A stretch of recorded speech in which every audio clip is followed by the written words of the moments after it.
it's stupid. You can't look past Devin. That's ridiculous.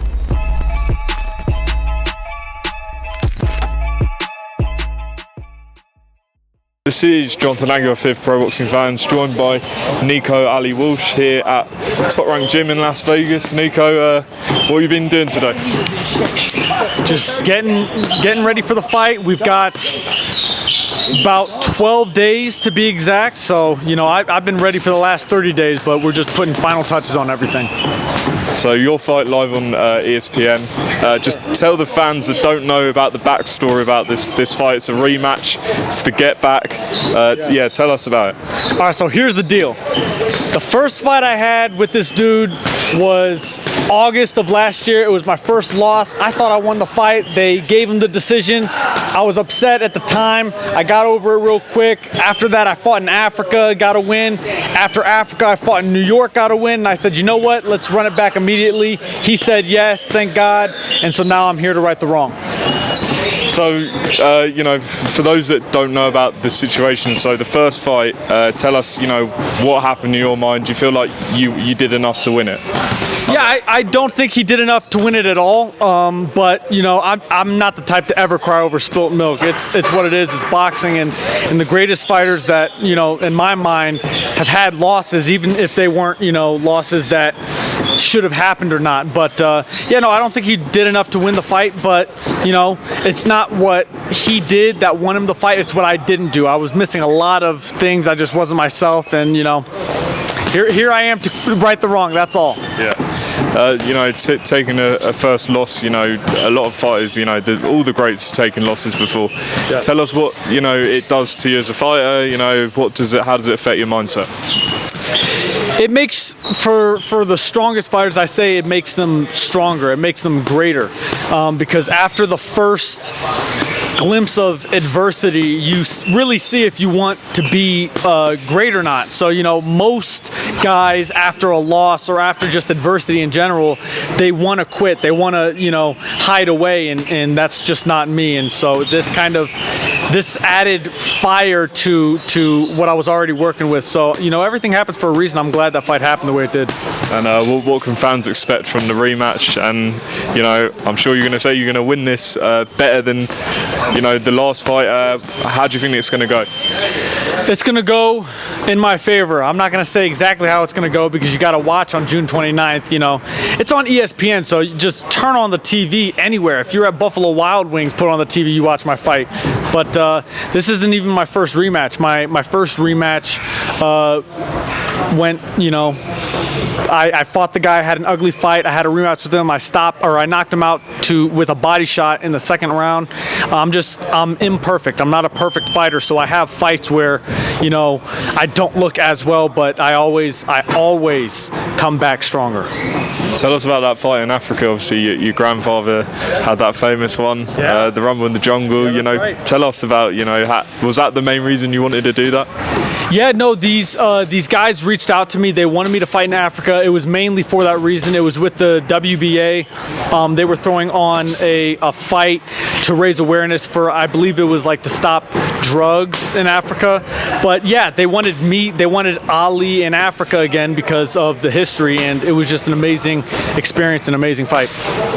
And let me ask you about sort of the fights on the weekend. Gervonta Davis knocking out Frank Martin. What did you make of the fight? I think Frank did amazing. He did way better than a lot of people thought he would. I'm a fan of Frank's. I never got to meet either of them, but I'm a fan of Frank's. And Tank is he is a special talent. He's just special for this era. I like the way he carries himself in and out of the ring, and I just think he's a great fighter. In your opinion, who's got the best chance of beating him? Him and Shakur would be the toughest fight. Him and Shakur would definitely be the toughest fight. Why Shakur? Why not like Loma or Devin or someone like that? Oh well, of course Devin too, because I have to think. You have to think about people who are boxers, you have to think about people whose IQs are strong. Devin's IQ and Shakur's IQ are some of the highest IQs for their age and at their weight. So, you know, I believe they would be the toughest fights because they think they're smart. Tank's extremely smart. You know, people just think he's strong. He's very, very smart, and you would need a smart guy to beat him. Were you impressed with Frank though? You know, especially early on, he looked really composed in there. Didn't feel like the occasion got to him, but he looked amazing. There's nothing more that Frank could have done. Every single round, he was just following his game plan very, very well, and he looked great. But you know, there's shots that catch you, and if a shot catches you and you get knocked out, there's nothing you can do about it. Yeah. But he followed his game plan very well. I was watching that Stephen A. On the First Take, and he was talking about potential Gervonta against Devin fight, and he feels like Devin wouldn't be able to take Tank's punch. Yeah. Are people reading too much into the Ryan fight and, you know, judging Devin off that? It's tough to talk about the Ryan fight. It's just you can't judge. Everyone in boxing nowadays wants to judge someone based off of one fight. Ryan won the fight, yes, but you know, then you've got the controversial, the Osterine, the positive drug test. It's like, you know, Devin was undisputed. People are completely forgetting that. Like, people forget your entire past after one performance that is not the way you want it to be. So it's stupid. You can't look past Devin. That's ridiculous. And just a couple more to ask you about. You know, any of the UK guys you've had a look at and, you know, you want to fight in the future?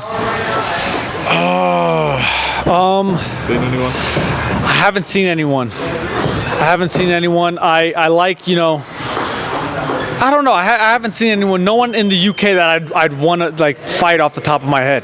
Do you want to come to the UK at some point and fight? No, listen. The UK, like on my dream board in my mind, the two places I've wanted to fight my whole life was Africa, which I didn't think was going to happen, and it did, and the UK. So I have to fight in the UK. And I think it'll be soon. I really hope so.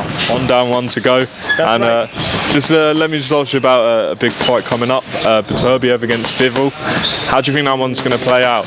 That's a really, really tough fight because I really just respect the hell out of both those guys. It's a tough fight. I don't know how it's going to play out. I really don't. I don't know. I see it going the distance, but I don't know if I'm right or wrong. If it goes the distance, Bivol has a chance. If it ends up getting stopped, it'll be because of Beterbiev. So I don't know. It's a tough fight. Actually, last one. You being American, what do you think? You know, Deontay Wilder. What do you think is next for him? And you know, how do you think he's going to be remembered if that was the last time he fights?